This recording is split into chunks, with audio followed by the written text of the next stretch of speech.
Bharatiya Janata party के कार्यकर्ताओं में ताकत है और देश के यशस्वी प्रधानमंत्री जी के नेतृत्व में उनके विजन के साथ में हमने तीसरी बार केंद्र में भी सरकार बनाई है। इस तरह के 15 देशों ने एक सर्वोच्च सम्मान से देश के यशस्वी प्रधानमंत्री नरेंद्र मोदी जी का सम्मान किया है। यह बढ़ती हुई भारत की ताकत है। आपके बीच में जो हमने वायदा किया है, हम हर वायदे को पूरा करने के लिए पूर्ण रूप से तैयार हैं और हर वायदे को पूरा करेंगे, ये हम जनता को विश्वास दिलाते हैं।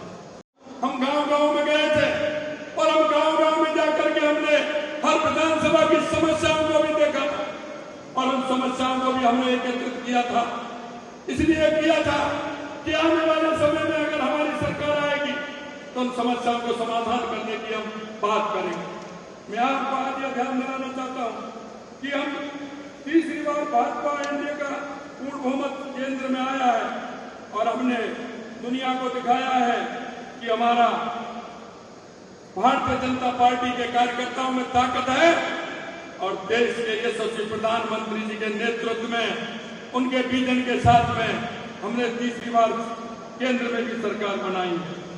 मैं आपसे कहना चाहता, आपने देखा होगा अभी हमारे प्रधानमंत्री जी रूस गए थे, एक सर्वोच्च सम्मान से नवाजा गया।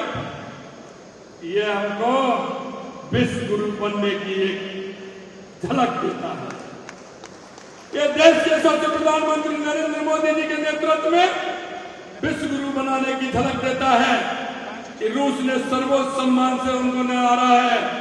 यही नहीं मेरे भाई और बहनों, इस तरह के 15 देशों ने एक सर्वोच्च सम्मान से देश के यशस्वी प्रधानमंत्री नरेंद्र मोदी जी का सम्मान किया है। यह बढ़ती हुई भारत की ताकत है और स्वामी विवेकानंद जी ने कहा था 21वीं सदी हमारी होगी, उस नरेंद्र से लेकर के ये इस नरेंद्र तक आपको होता हुआ दिख रहा है। ये हमारे गर्व और स्वाभिमान की बात है। मैं आपसे निवेदन करना चाहता हूं मेरे भाइयों बहनों, ये प्रधानमंत्री जी की दूरदृष्टि और वसुधैव कुटुंबकम की भावना जिस तरह से है, उसे लेकर के हमारे प्रधानमंत्री जी चल रहे हैं। मैं आपको बताना चाहता हूं, आपने देखा होगा, क्योंकि मैं आपको इसलिए ध्यान दिलाना चाहता हूं, हमारे घोषणा पत्र के अंदर कोई भी बात आती है, अगर इस देश में कोई सच्चा राजनीतिक दल है तो वो भारतीय जनता पार्टी है। क्योंकि आपने देखा होगा, आपने भी नारे दिए हैं और ये आज की बात नहीं है, 1952 के पहले चुनाव की बात है, जिसमें हमारे उन मनीषियों ने नारा दिया था कि जब भी हमारे केंद्र में सरकार आएगी हम धारा 370 हटाएंगे, हम धारा 370 हटाएंगे।